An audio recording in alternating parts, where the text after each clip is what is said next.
but I'm pretty sure those are not edible.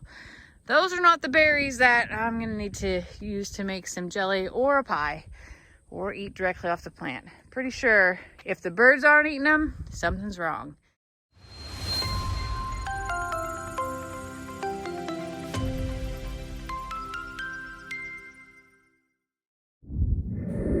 Hey friends, guess where I'm at? Today, we are at LongHorn Lester's and we're watching things slowly become green. The sun is in a really weird place today, sorry. I'm still trying to figure out all the points and angles and which way to look here. It's all a new discovery. But, you know, we bought this place over the winter and everything sort of was brown and it's slowly starting to come green. And now I have questions. Of course, I've always had a lot of questions, but right now I have even more questions. Look at this. Okay, so this will become Tex and his family's pasture. It's lush and it is full and it will turn green. And then all of a sudden I'm like, wait, there are things coming up here. And I don't know if you can see this or not, but that's not grass. What is that? Somebody, I'm a little bit nervous. It's not poison ivy, I don't think. I am not a plant person. If anybody knows me well enough, they know that if I try to plant or grow anything, it's probably going to die from me walking by it. I don't think I'm going to be that successful with this, but I am curious as to about what it is because it's everywhere. Like, see all this? That's my jacket out there. But see all this stuff coming up that's taller than the grass?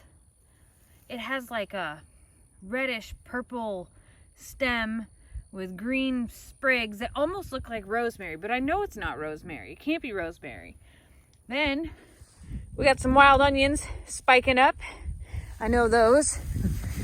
But there are just a lot of places where there's some really unique green stuff. See on this hillside over here, it actually looks green. And I think that is the beginning of some grass. But there's a lot of different weeds that we don't have in Plum Grove.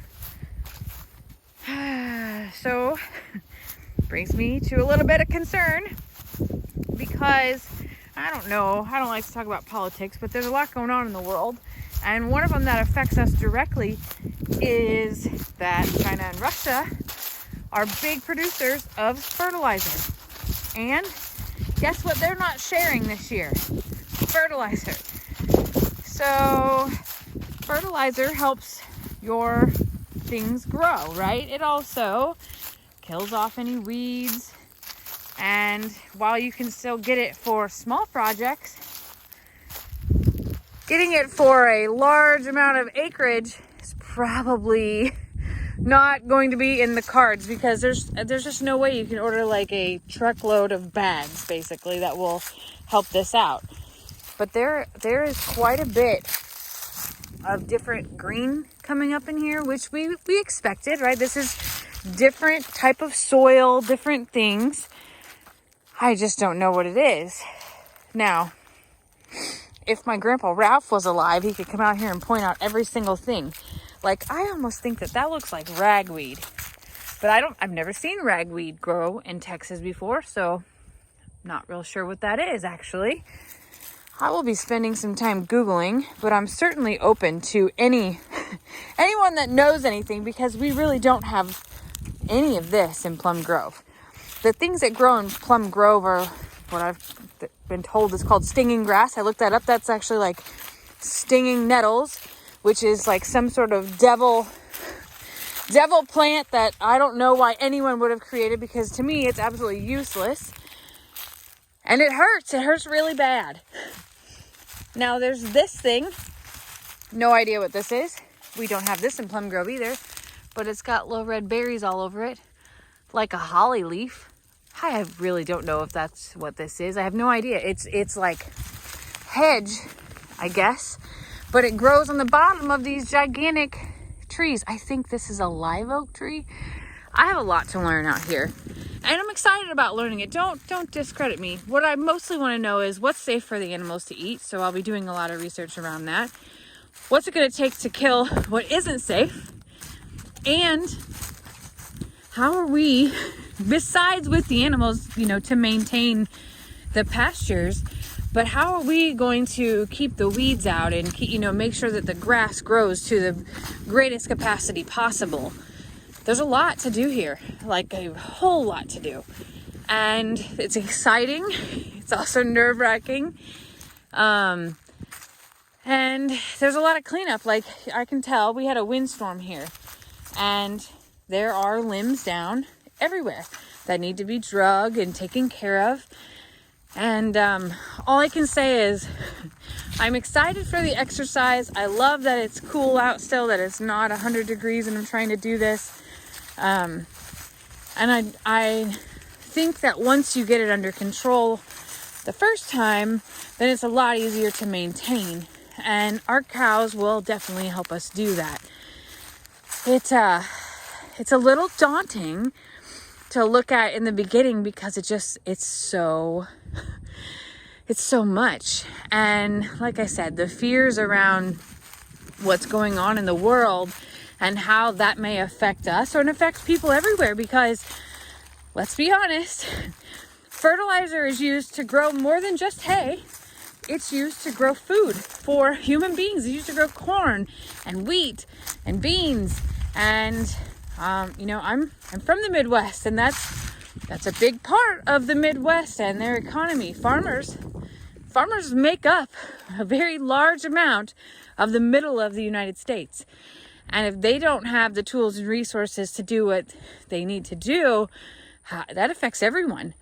And it's scary. And I'm not saying this to be like fear mongering or anything else. I think that the average person probably doesn't get so deep into their thoughts about what is going on in the world and how that impacts the things that they buy off the shelves in a store.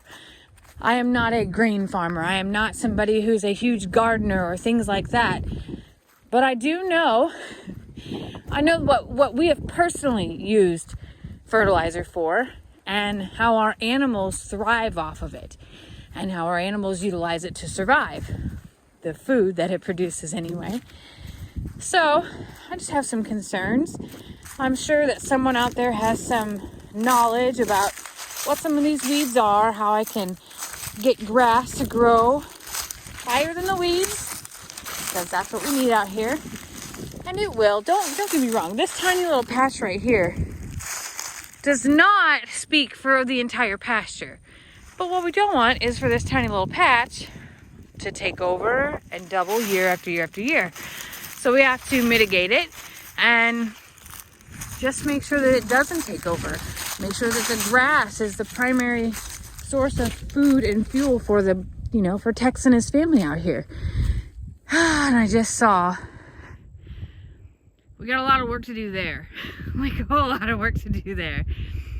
So there are a couple piles throughout the pasture here that Lester's been making with, future things to take care of, whether it's cutting it up for firewood, mulching it down. There are some big projects coming up, and we're excited about them. Lester and I, while we say, man, we're so busy, we also don't know how to not be busy. We love projects, and no matter what he says to you about, I'm tired, I just want to relax, he doesn't know how to do that. I joked the other day with someone, and I said, they said, I'm bored. And I said, I don't think that I have said those words in the last 20 years, especially now. I don't know what that word even feels like anymore. And I love that. Like, that is one thing about Lester and I together. We both love projects. We both love to stay busy. We love to make things look beautiful. We love to upkeep and maintenance. And our time together is actually the most enjoyable when we are working on things together. I know a lot of people have, things as couples or as friends that they like to do together, whether it's go out dancing, or maybe it's shopping, antiquing, maybe it's working out, all the things. And Lester and I love to do almost everything together, and I'm not kidding about that. I think, though, that both of us feel this satisfaction and reward when we do things on our own and we enjoy working hard. That's kind of who we are. Here's another one of those. This one's like loaded with berries. I need to do some research and see if those are poisonous or what the heck are they. Like I said, we don't have those in Plum Grove. What we do have in Plum Grove that isn't here that I'm sad about are dewberries or wild blackberries. Those are everywhere in Plum Grove, and I've not seen a single one here. That makes me sad, actually, because that's one of my favorite things to do is to go pick berries. But I'm pretty sure those are not edible. Those are not the berries that I'm gonna need to use to make some jelly or a pie or eat directly off the plant. Pretty sure if the birds aren't eating them, something's wrong, because you can see them from pretty far away. So that's usually a pretty good indicator of not edible when there's an abundance left and nobody's messing with them. I'll just say that. Well, I have rambled on again. Oh my gosh, I have to show you this. This tree, both of these trees are unbelievable. You ready for this? Look at this. This might be the tallest tree on the property. Ready? Look, I'm still going. Still going. Look at this monster. This is crazy tall. I am not kidding you. It is an endless tree. Unbelievably tall. Like, I bet you that thing is 200 to 300 foot tall. I'm gonna put my phone down at the base so you can see up to the top. Hopefully you can see that. That is crazy. Well, I have rambled enough. I'm gonna keep exploring. I think Lester, I heard him start up the tractor, which makes me wonder what he's gonna work on. I'm gonna do a little bit of, I think there's this thing called Google Goggles, something like that, where you can take an image of something and it'll match it with something on the internet. I'm gonna do that with some of these plants and figure out what we've got and what can and can't happen with it, and just do my due diligence and see what happens. We have a lot coming up here at LongHorn Lester's, and I'm so excited that we're able to bring this your way and that y'all can do some of these projects with us. It's gonna be really fun. Oh my gosh, look at this. Here's something green coming up at the bottom of this tree that I don't know what it is. Looks like wild lilies or something. Again, not in Plum Grove. Oh, exciting days, y'all. I got a lot of sticks to pick up. I got a lot to do. We'll talk soon.